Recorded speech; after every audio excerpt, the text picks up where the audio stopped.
Laziness. That loaded word we use to judge ourselves when we can't seem to get things done, when we're scrolling instead of working, when basic tasks feel impossible. But laziness isn't a character flaw at all.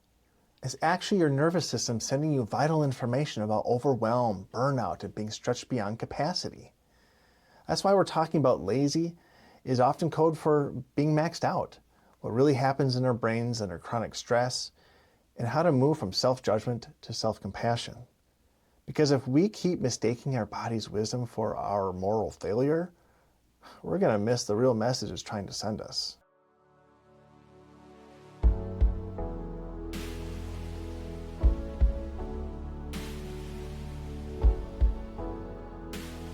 Oh my gosh, we're matching colors too, Josh.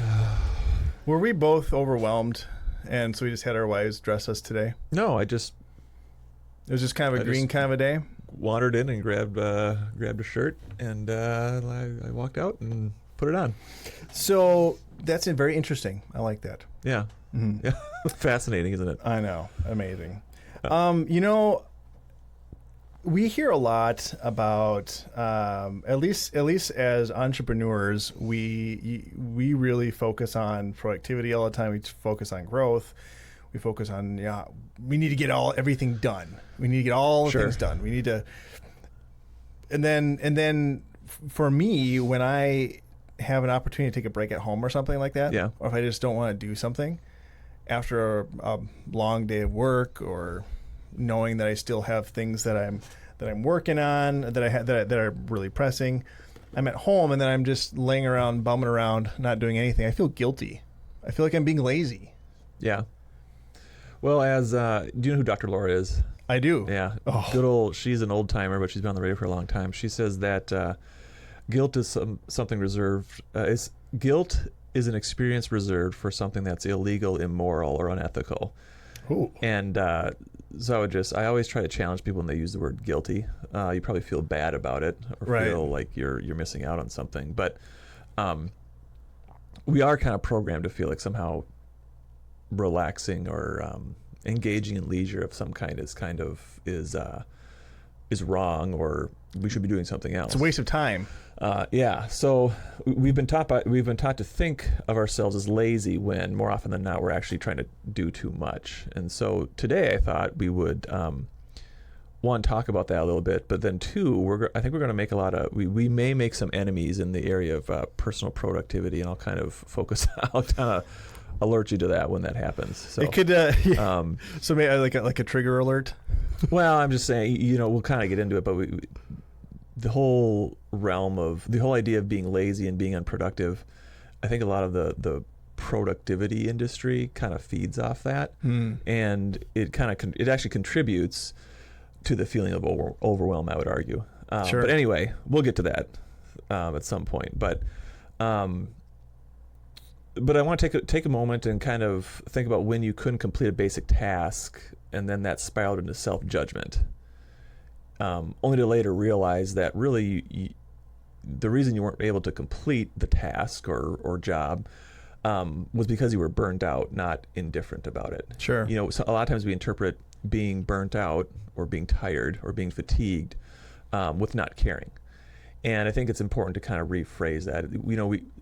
A lot of times we are emotionally illiterate. So, for example, the stereotypical knock on a lot of men is they have only two feelings, okay and mad. And that's just not true. Right. But we kind of group, in that case, we group our emotions into two distinct categories. We do the same thing with productivity, and the things that we do is, if we're not able to do something, we just say, well, I guess I just don't care enough about it, or I'm indifferent about it, or I'm apathetic. Right. When the reality is we may not be able to complete something because we're probably burnt out or fatigued, or overly stressed out. So I have a tendency to feel that way a lot, really with I would say, like, honestly, like with a lot of stuff at home. Like I get home from work and there's a lot of things I need to do at the house, but I'm just so burnt out, like I just can't do anything. Yeah. Yeah. So I just want you to consider, like, where in your, and to the listeners, is where in your life do you call yourself lazy when you actually might be maxed out in a particular area? And that's kind of what I want people to think about as we're kind of talking through this. But to kind of start things off is there's this cultural myth of laziness. And what I believe, and again, this isn't research-based, but just what I've found from working with people, is that laziness is often a cultural concept. It's often moralized and then at times weaponized. This is kind of where we may be getting into kind of stepping on some people's toes, is I think we kind of weaponize this idea of, quote, laziness to other people's advantage. So we attack, for example, resting at home as being unproductive. Is it unproductive? To one extent, yeah. You're not getting your career work done, sure. But you get, on the flip side, you're being productive in other areas. Right. You're being productive in allowing your body a chance to recharge, both mentally and physically. But even talk about stepping on toes here, I think if you look at it from a religious standpoint, sometimes we over incorporate laziness to be a sin or to be morally wrong. And that's kind of where I think a lot of times as human beings we confuse the two. And so certainly, the Bible at times in the Proverbs talks about the sluggard that buries his hand in the dish, so to speak, right? I think a lot of times we overinterpret that to mean, well, if I'm ever sitting around not doing anything productive, therefore that's a sin. And that's simply not how it was intended. Right. But we in our culture, we've done that. We've essentially said if we're not productive, somehow we're failing in an area of our life. And so it's important to kind of keep that context in mind. And that kind of feeds into the term guilt you used before. You kind of teed that up nicely for yourself, is that the idea of guilt is into signifying that you're doing something wrong in that moment. Sure. And so you've, by your own admission, you've perceived that when I'm sitting not engaging in some sort of work at home, you feel guilty, which means you think that is a wrong thing to do. And you're not alone in that. I think we all do that, myself included. And so it's just important to be aware of where our contexts come from. We're in a very productivity-driven society, and that's not a bad thing. Right. People may interpret that to mean I'm knocking on productivity. I'm not at all. I'm actually the opposite. But in order to be a productivity-driven society, we also have to be a society that also values being able to recharge ourselves. Right. So the challenge when we have that cultural myth of laziness is that the Western culture in particular, Eastern culture is much more skilled at being mindful, taking time to rest and recharge than the Western culture is. We view, in Western society and Western culture, we view doing as being more virtuous than being. And you can kind of see the parallel, or not the parallel, but the contrast between Western and Eastern culture. Eastern culture places a lot of value on being, and what is it to be a human being. In Western culture, we don't talk about that at all. We just talk about, well, what are we doing, and how are we accomplishing things, rather than just how are we being as individuals. Interesting. And so, as we are wont to do on our podcast, we pick on social media, but we see that all the time, right? In social media, it's built on this hustle culture, which reinforces a shame for rest, idleness, and what I call non-linear progress. Taking a break is somehow viewed as a not Facebook moment or a non-Instagram moment. We're always looking for we like the posts where people are doing stuff and being active. Right. It's very rare that you enjoy a post of somebody just sitting doing nothing. And if you see a post like that, what's our initial interpretation? Well, that person's lazy.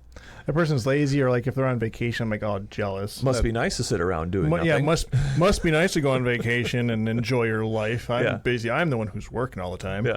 So there's this quote I pulled, and it's from Devin Price, who wrote "Laziness Does Not Exist," and that's something that'll challenge the status quo. But he said, and I quote, "Laziness is usually a symptom, not a character trait, end quote. Oh, dang. So, but you kind of see the difference is laziness is caused by something. It's not a defining feature of something. So laziness is caused by something in our lives. It's not a defining characteristic of our lives. So so saying, hey, calling a couch potato, hey, you're a lazy bum. That's not necessarily true. There's probably, what you're saying is there's the act of not doing anything, yeah. But it's a symptom of a larger problem, I would argue. A larger problem. So like maybe lack of direction, lack of purpose, perhaps. Right. Or, you could be looking at other things more like clinical depression, for example, those kinds of things. But I think to answer your question, it's helpful to kind of look at the psychology of overwhelm. In our society, we are chronically overwhelmed. We always have the sense we're always stressed out. We're always overwhelmed. We always feel like we have way too much to do and not enough time to do it. But what's weird is that we kind of pride ourselves on that too, though. It's kind of a badge of honor that we wear. Sure. And right. a lot of times, at least, and I find myself doing that, is we typically brag about how tired we are, how busy we are. We don't typically brag about how we have free time or how we use our free time, And so it's kind of important to kind of frame and understand the psychology that accompanies overwhelm. Sometimes I feel guilty for having free time. Yeah. Not like, and it's a little, I mean, it's probably the flip side of the same coin. Sometimes I feel guilty for having free time, but and other times I just feel guilty for not doing something that needs to be done. So it's like, yeah, one is like I feel guilty for not doing something that I know that needs to be done. And the other one is like, I don't have anything to do. I feel guilty that I can enjoy this unencumbered. Yeah. Almost, And I think that's a challenge we all face is we have a hard time being where our feet are. We have a hard time being present in the moment. And when we're in one moment, we think we should be somewhere else. And when we are somewhere else, we feel like we should be back home, Right. And so we always, regardless of our context, it's very easy for us to identify that, well, maybe I should be somewhere else and focusing on something else. And so that's kind of this constant cycle that we have. Mm-hmm.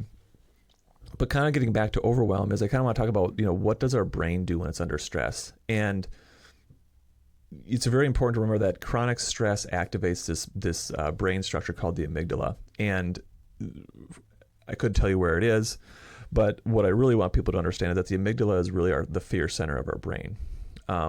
And when the amygdala is activated, it suppresses the prefrontal cortex. Well, what is the prefrontal cortex? That's the part of our brain that's responsible for executive functioning. So the amygdala is kind of towards the back of our brain, and the prefrontal cortex is, shocker, towards the front of our brain. Mm-hmm. And the more we travel from the back of our brain to the front of our brain, the more logical our brain functioning becomes. So the front of our brain is responsible for logical thought, reasoning, executive functioning, decision making, those kinds of things. And the back of our brain, with our brain stem, is more functioning on automatic responses. And what happens when the amygdala is activated, which it does under stress, which, by the way, nobody can control their amygdala, it's just automatic.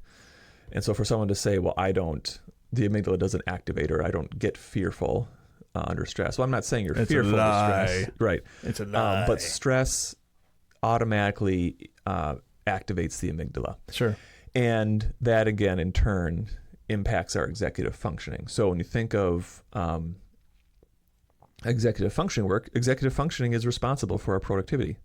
It's responsible for task initiation. It's responsible for organizing our thoughts. Mm-hmm. It's responsible for engaging in planned, goal-directed activities. And so the more our amygdala is activated by stress, the less efficient our prefrontal cortex can be because of the interference that's caused.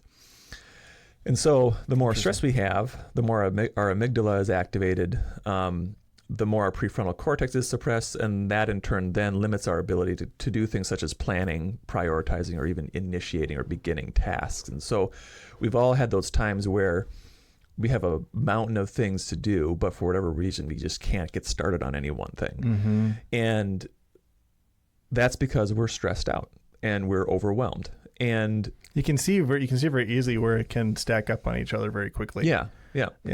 And the answer to that is, and here's where we're going to start making enemies, it's not looking for the next productivity hack. It's not looking for the next planner. It's not looking for the next organizational system. It's not looking for any of those products that people sell us to get more productive.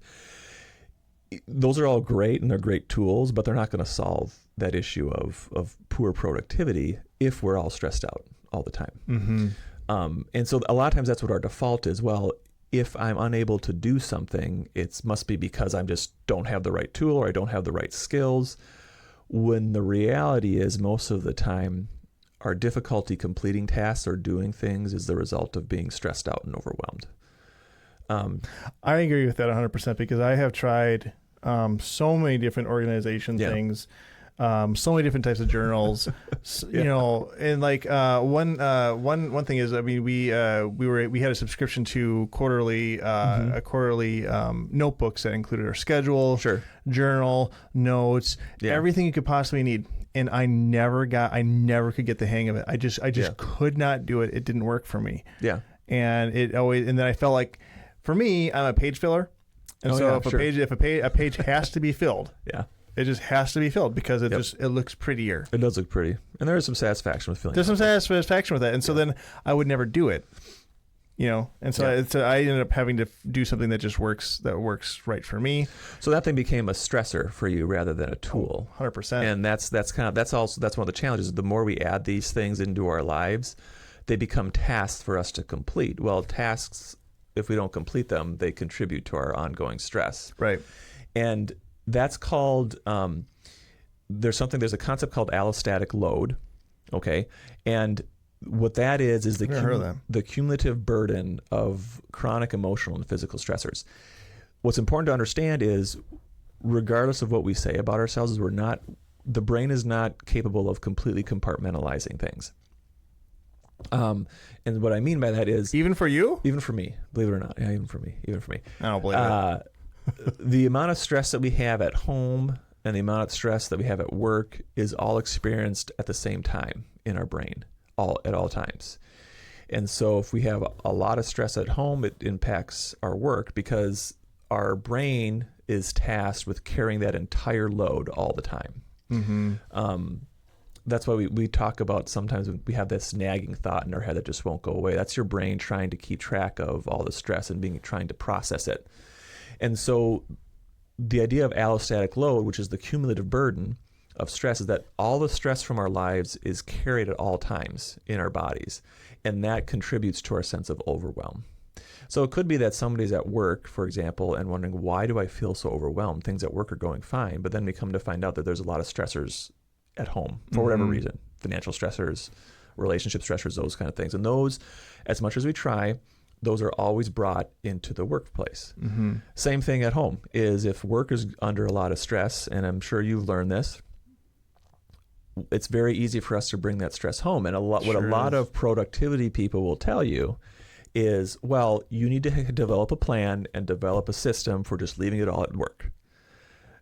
That's fine. We can leave our tasks at work, but we can't leave our stress at work. No matter how much we try, the stress that we have at work carries over to home because it's the cumulative burden of all that stress. But there's also ways that you can manage that too. Manage stress, yes, but for us to say that you just can't, there's the pinnacle of managing stress is to leave it all at work. You know, that's just not possible. You have to be able to manage it effectively. For years ago, you remember this when I was not in my best place health wise.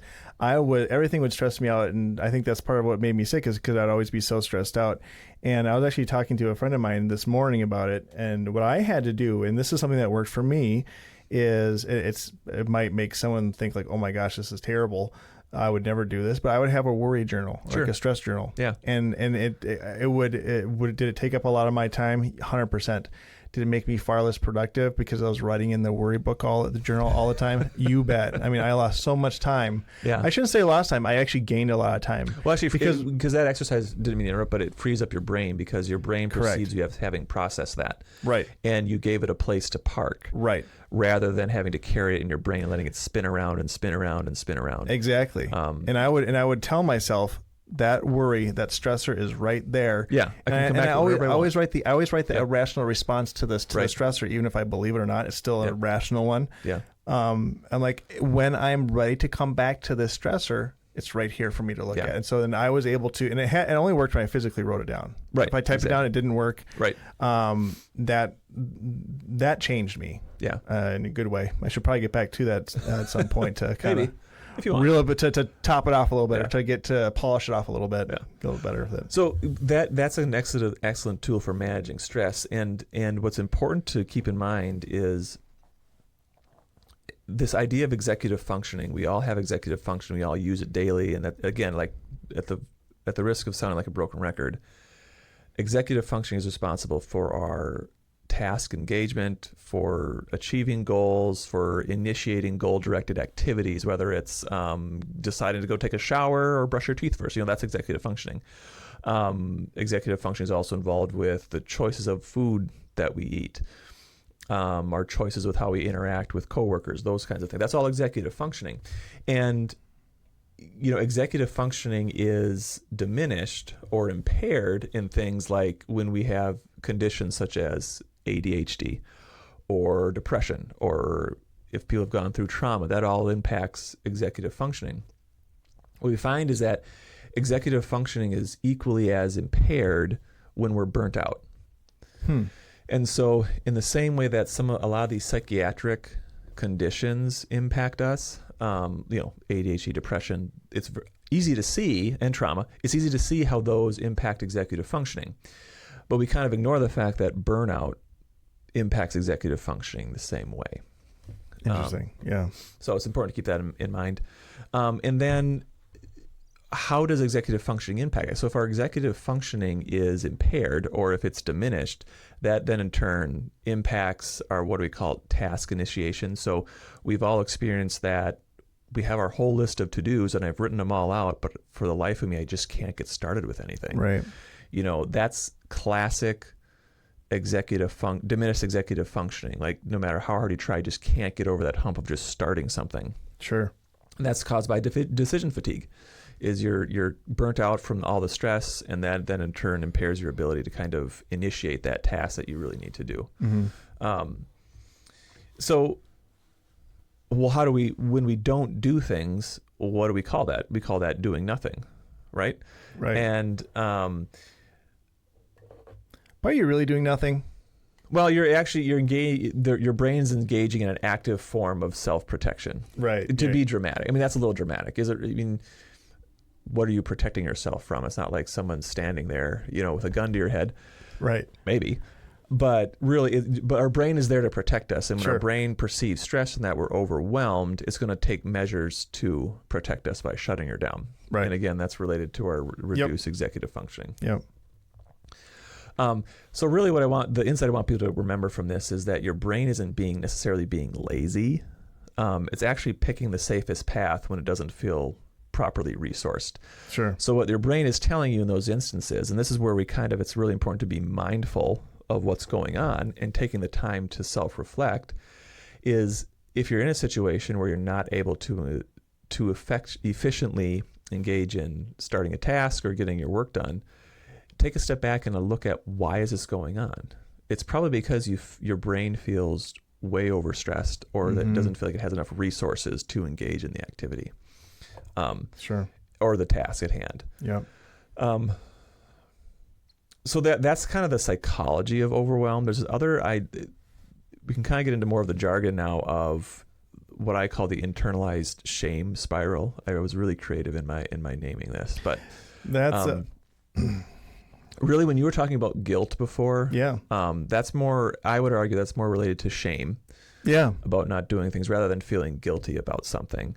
You feel perhaps embarrassed that you weren't more productive than somebody else or some ideal that you're comparing yourself to.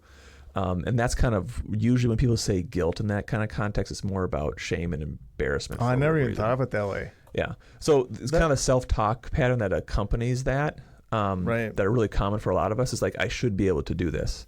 You know, we're sitting there at our desk or sitting there in front of a project and we just can't get it going or we're not doing it well. Our first response is, I should be able to do this. Or why am I so behind? Everybody else can keep on top of their task list. Or other people manage more, so what's wrong with me? And so there's this constant sense of comparing ourselves to this ideal. And I love how we always use other people. You know, we don't have, when we say other people, we're really just comparing ourselves to this unrealistic ideal that we have of what we should be. And it's and 99 times out of 100, it's wrong anyways, right. Because like, as I had mentioned, you and I had just we had gone to a retreat recently with other business owners and executives. Yeah. And these people, when I first met them and we were talking at the intro at the welcoming reception, they all seemed so successful. They seemed like they had it all together. Right. And they are successful. Mm-hmm. But when we got into our groups, when we were talking about like some real personal, intimate problems or challenges that we're facing, there's no shame. There's no shame in where we're at, because they struggle too. They have, and in many cases, they have more struggles than we do. Right. And just because someone looks like they're on their A game, it's more than likely they are on their A game, but they also have issues too that they're challenges that they're dealing with. Yep. And I would argue that the shame is really related to very deep core beliefs that I think we tend to have.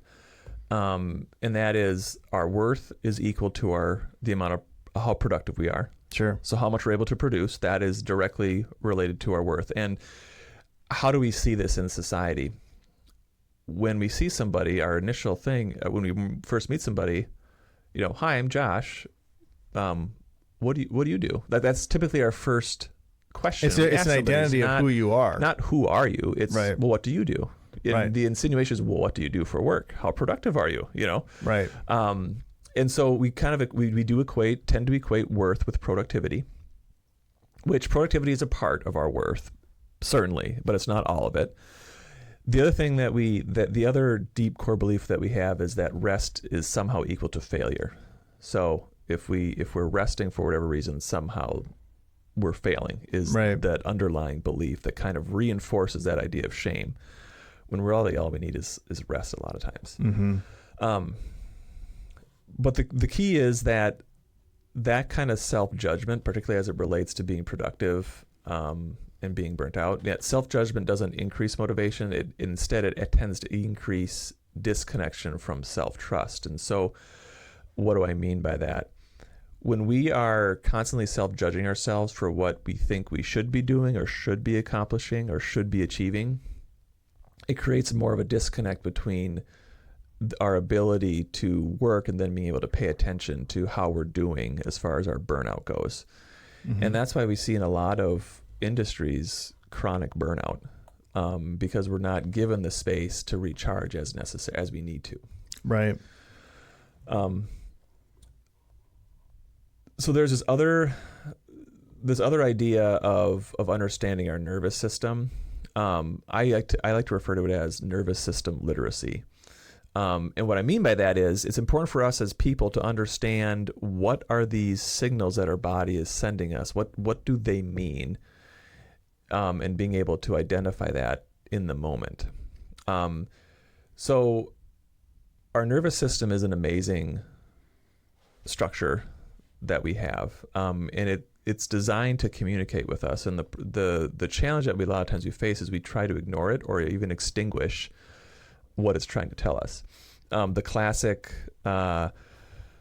example of this is when we tend to misinterpret anxiety, for example, mm-hmm. as pathological or as a mental illness. Well, anxiety isn't, in and of itself, isn't a disorder. It's trying to tell us something and communicate something to us. Now, certainly if someone is anxious all the time in all situations with really nothing feeding that anxiety, then we're probably talking about an anxiety disorder. But anxiety in and of itself is trying to, it's our nervous system trying to communicate with us that something isn't right. Okay. And in the same way, our nervous system sends us other signals that we oftentimes misinterpret as, quote, lazy, or as us being lazy or unmotivated or unproductive. What are some of those signals that our body sends us? Well, one is brain fog. Have you ever had brain fog? It's almost every day, Josh. I'll be honest. It's almost a daily thing. It's so frustrating for me. Well, and the brain fog is really what I was thinking of when I started the non-static idea, and that is, what is it that's kind of getting in the way of letting us live our best lives or letting us see clearly? Brain fog. So that's a signal that it sends. Physical fatigue is another one. A lot of times we experience that physical fatigue even though we haven't engaged in anything extensively physical. That's a sign of being overloaded. Another classic sign is avoidance. So when we're overloaded, our executive functioning system, our diminished executive functioning, will find ways to avoid doing things. This last one is a huge tell for me. Hyper focus on unimportant tasks. Yeah. Yep. Josh, that's the story of my life when I'm working here. I waste so much time doing stuff that are not. I mean, they're important, right? But they're not appropriate for my position, right? As co-owner and CFO. And I was just telling you, I'm working on delegating more to my assistant, and I'm like, what do I do? And I always feel like I'm overwhelmed. I always feel like I'm always working, spinning a bunch of plates. And then I did some work and I was able to pinpoint like 16 or 17 things that I can still delegate. I'm like, these are all things that I should not be doing. Yeah. Because no one else can do what you and I do in our business as owners, as founders, and as executives, because we're the big thinkers, we're the strategists, and so we are the ones who steer the ship. And I guess I've been overwhelmed by hyper focusing on unimportant tasks that should be delegated. Regardless of someone's role, whether it's the role at home, the role at work, wherever. The telltale sign of being overwhelmed is that hyperfocus on really menial tasks. So for example, I knew someone once that I always knew when they were stressed out, because suddenly the day would morph into a typical business work day would morph into reorganizing the office day, and they would spend the whole day reorganizing their office. Well, it's great to have an organized office, but I don't think that's going to move the needle a whole lot. And that's just kind of an example of avoidance on things that the person probably didn't want to do. Or it was also an example of hyper-focus on unimportant tasks, like reorganizing the office for the upteenth time isn't really going to move the needle with the person's goals, whatever it may be. But it feels productive, and it was the brain's way of reducing stress by focusing on those unimportant things that are relatively easy to accomplish, but really don't produce a whole lot. And Josh, that's why my office is not clean and orderly, because we'll have a podcast about disorganization. There's a difference between reorganizing and chronic disorganization.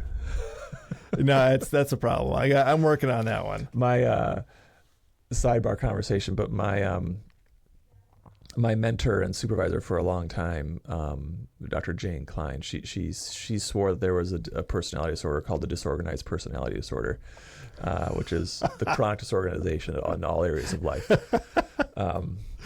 But anyway, who knows? There might be something there. Yeah. So really, this idea of avoidance, physical fatigue, brain fog, hyperfocus on unimportant tasks. I mean, it's kind of amazing that our brains are so advanced and so intelligent that it can fool us into slowing our body down by filling our time with unimportant tasks. It's actually kind of fascinating when you think about it. Like, our brain's so sophisticated that it essentially says to us, okay, if you're not going to take rest, I'm going to give you rest without really telling you that you're resting, and that's what's going on when we avoid things, and when we have the physical fatigue and brain fog and focusing on unimportant things. The hyper focus on unimportant tasks. I mean, this might be a topic for another time, but like I was thinking, like, what about like individuals who are struggling with OCD, obsessive compulsive disorder? Well, I think is that kind of the same thing? Like they're overwhelmed with life or with something, and so they're so hyper focused on doing these certain things perfectly. Or is that obsessive compulsive disorder? I think it's important when we talk about these things, like we separate. So when we talk about these things, like feeling overwhelmed and feeling burnt out, and then some of the strategies that we use to compensate for it. We're talking about, generally speaking, individuals that don't have chronic disorders.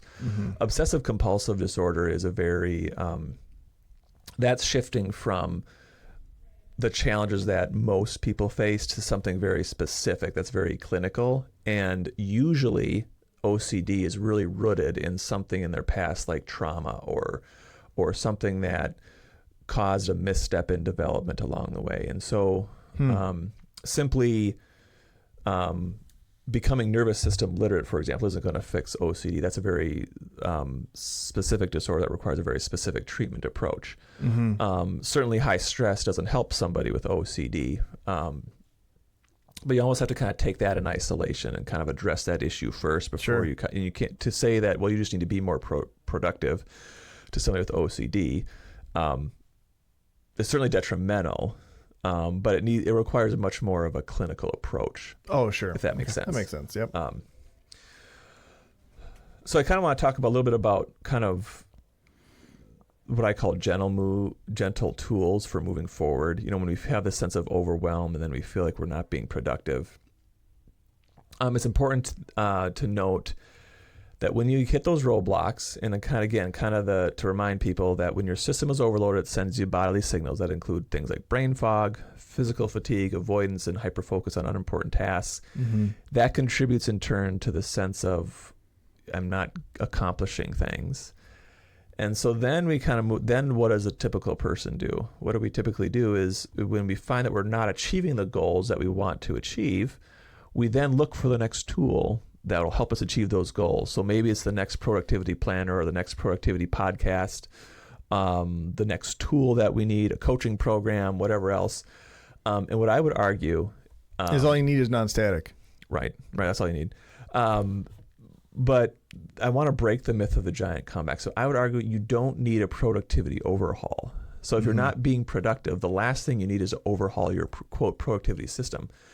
You don't need that productivity overhaul. You don't need the next tool. You don't need to pay for coaching or whatever. What you need is just a single gentle step forward. Rather than reworking your whole system, you need to focus on smaller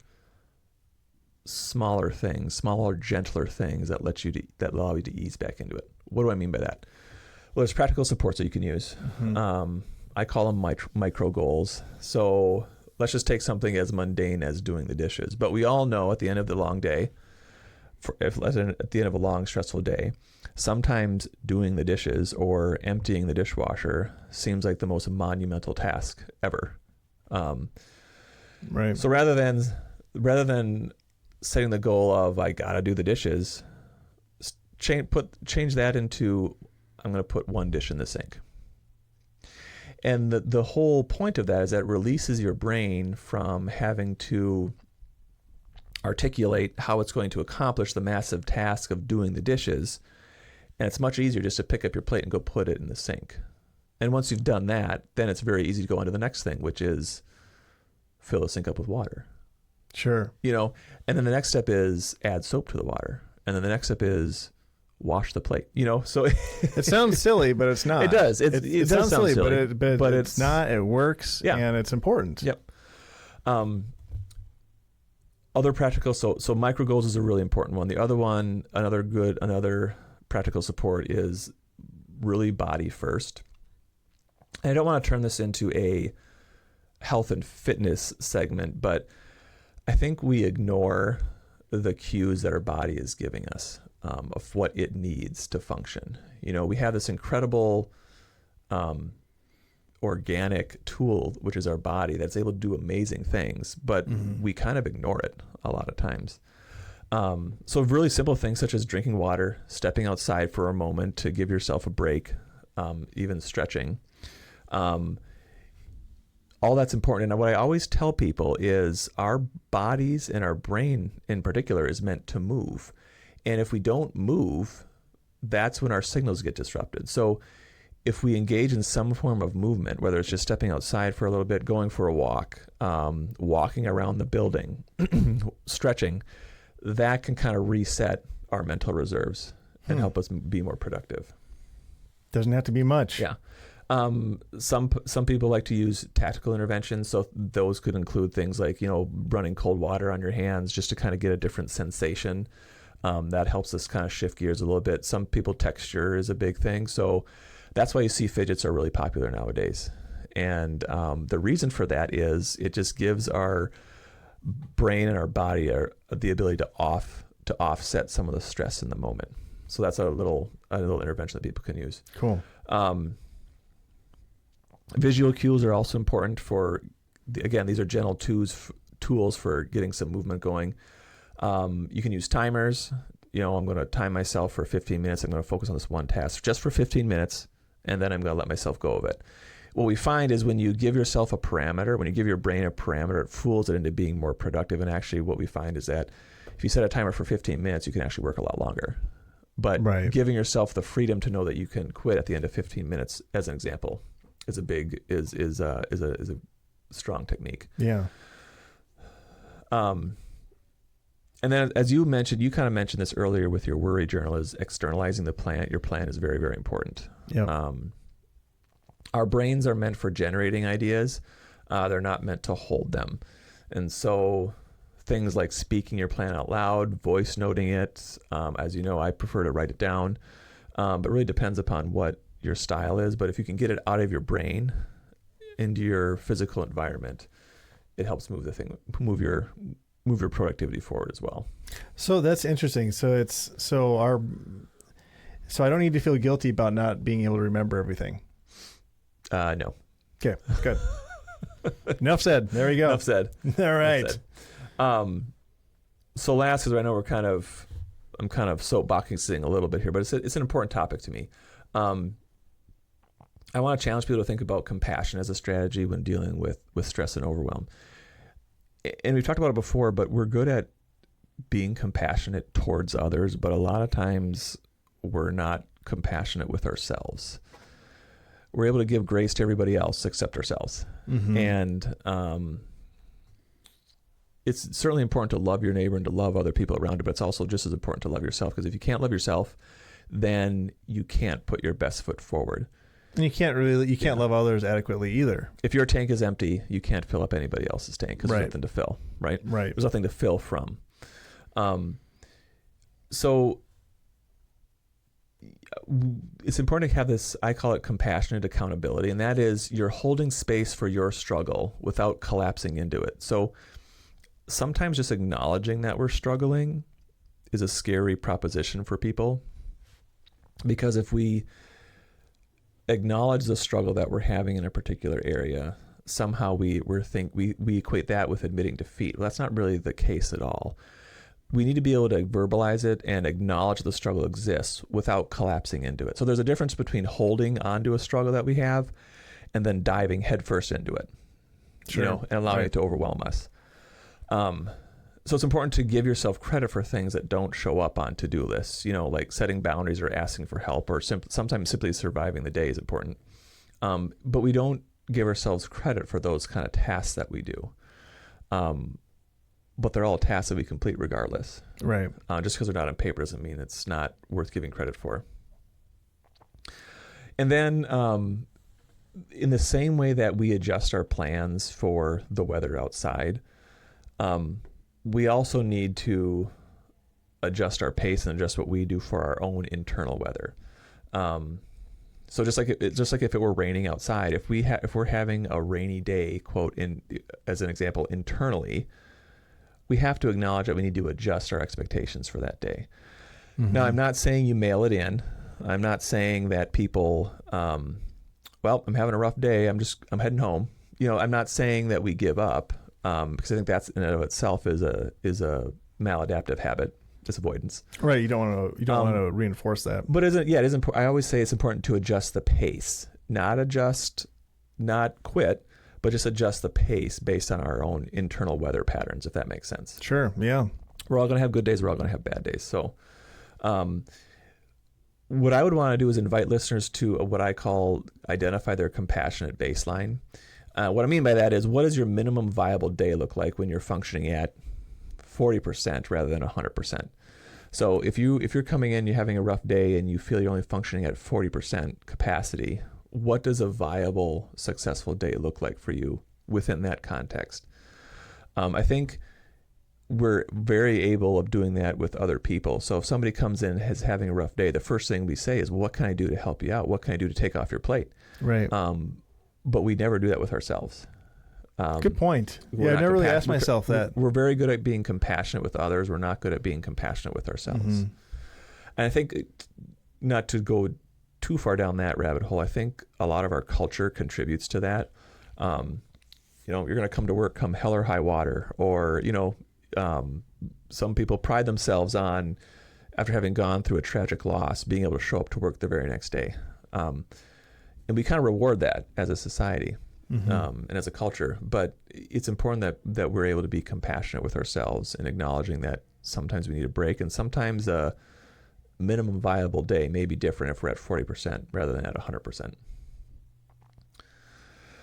I agree. All right, so kind of close it off. I just want to remind people, you're not a machine. We kind of talked about this last week, but you're not a machine, but you're a living, adapting system. If you're not moving in the way you want to go, there's probably a reason for it, and it's worth listening to it. And the last thing I just want to say is that people need to stop diagnosing themselves with moral failings if they feel they're not being as productive as they should. I think we really set ourselves up for failure. When we equate productivity with success all the time, we're setting ourselves up for failure. Right. I got nothing to say to that one. So finally, where have you mistaken your body's wisdom for laziness? And our bodies are, like I mentioned before, are amazing creations, and they're actually very intelligent, in spite of what we try to do with them. So where are you mistaking your body's wisdom for laziness? We can leave it right there. I like that one. Thank you for listening to this episode of the Non-Static Podcast. If you want to keep the conversation going, sign up for the Non-Static newsletter at nonstatic.org. And if you or someone you care about is struggling with their mental health, you can connect with us anytime at Inspire Services at inspireservicesllc.com. Take care, keep moving forward, and as always, enjoy the journey.